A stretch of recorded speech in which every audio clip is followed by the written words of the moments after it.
He looks back. His face is pale. It's clear he believes in ghosts now. We've got to get out of here. Ryan thinks about making a run for it, but the doors slide shut. The floor number reads B13 again. Why is this thing going down? Then the lights flicker off again. This time when they turn back on, the old man is gone. The phone slips out of his hand, clattering to the floor. Ryan quickly picks it up. The screen is cracked, but it shows a missed call from someone named Anna. Ryan frantically tries to dial her back, but it goes straight to voicemail. Shaking, he tells her what happened. Then he hears a knock at the door, slow and steady, like footsteps. He freezes. The knock comes again, and just as he's about to scream, the elevator jolts to a halt between floors.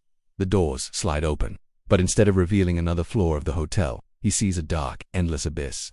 Taking a deep breath, Ryan steps out of the elevator. His eyes adjust to the darkness. He can see a long, narrow corridor stretching into the gloom ahead. There's a faint glow coming from the end of the tunnel. Hope surges through him. Maybe this is a way out of the hotel. As he walks, the ground beneath his feet feels colder than it should. The air grows heavy, thick with the smell of damp earth and something else he can't quite place. A low guttural growl echoes in the distance. Ryan quickens his pace, his heart pounding against his ribs. The closer he gets to the light, the clearer the sound becomes. It's a rhythmic, repetitive sound, like claws scraping against concrete. Emerging from the tunnel, Ryan finds himself in a vast chamber illuminated by a single flickering gas lamp.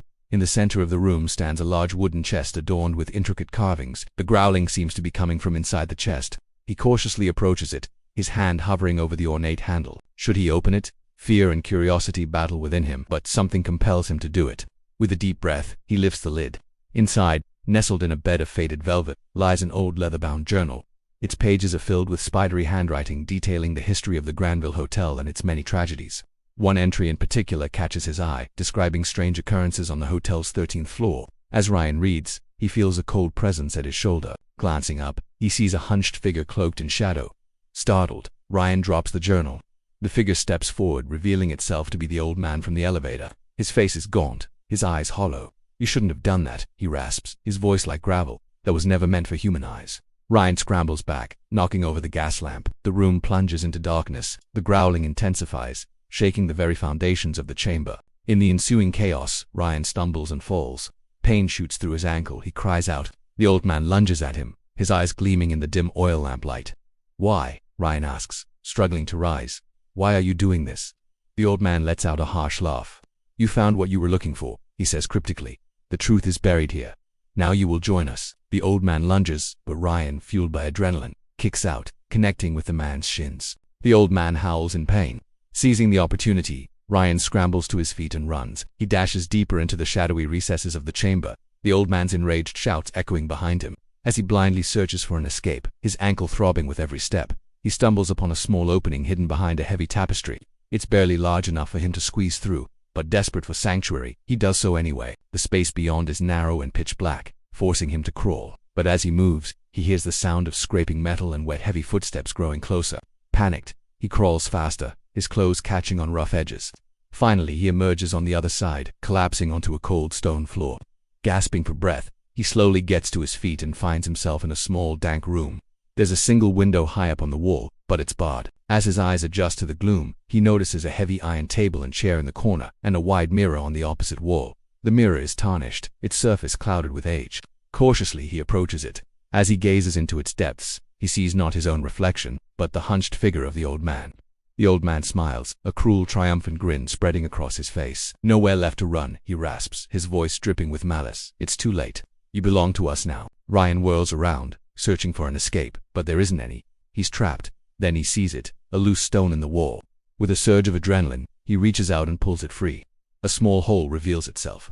Ryan squeezes through, emerging into a narrow passageway. At the end, a shaft of light beckons. Hope surges through him.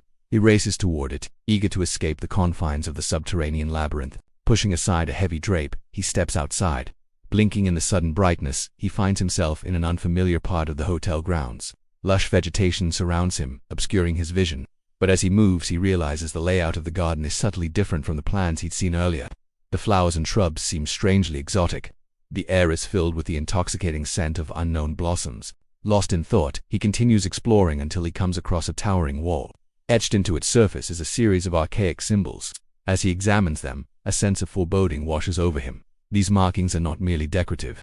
They hold a sinister significance. Suddenly, the growl from the chest in the secret room echoes in his ears. The ground beneath his feet trembles.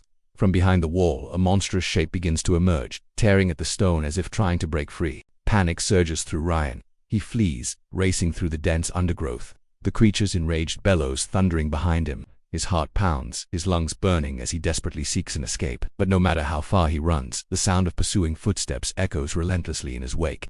Cornered, breathless and terrified, Ryan turns to face his pursuer. The creature bursts from the wall, its form grotesque and imposing. Its eyes blaze with primal rage, fixated on Ryan. In that moment, Ryan understands the true horror of the Granville Hotel. This place is a prison for unspeakable horrors, a nexus where the veil between dimensions is thin and malevolent entities seek to break through. Now he's trapped in a nightmare, hunted by a creature from beyond our world. With a final burst of strength, Ryan sprints towards a wrought iron gate at the end of the garden path. The lock is old and rusted. He fumbles with it, adrenaline surging through his veins. Behind him, the creature snarls, its hot breath on his neck. Just as the beast is about to reach him, Ryan manages to kick open the gate. He stumbles through, collapsing onto the other side. Panting, he looks back. The gate slams shut on its own accord, barring his path. But behind the iron bars, he sees movement. The creature paces restlessly, its eyes blazing with hatred. Trapped between worlds, Ryan realizes his ordeal is far from over. The doors finally open onto a hallway not on any map. The lights are dim, the walls peeling, and the air feels heavy. Ryan hears faint whispers calling his name. He steps out cautiously. The elevator slams shut behind him.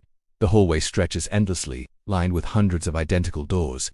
At the far end, he sees the woman from earlier, standing completely still, staring at him. Ryan shouting, "Hey, where the hell are we?" She doesn't answer. She raises her hand and points to door number 1313. Ryan slowly approaches and opens the door. Inside, he finds a mirror reflecting the elevator interior. In the reflection, he sees himself, the woman, and the old man still inside the elevator. Suddenly, the mirror cracks.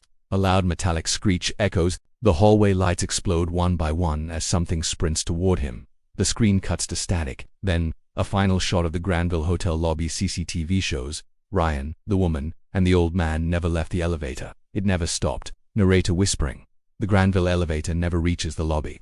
Once you enter, you never come back. Calm/creepy voice. Narrator, would you dare step inside? Tell me in the comments below. And if you want to know what happened in hotel room 404, watch this video next, before the elevator reaches your floor.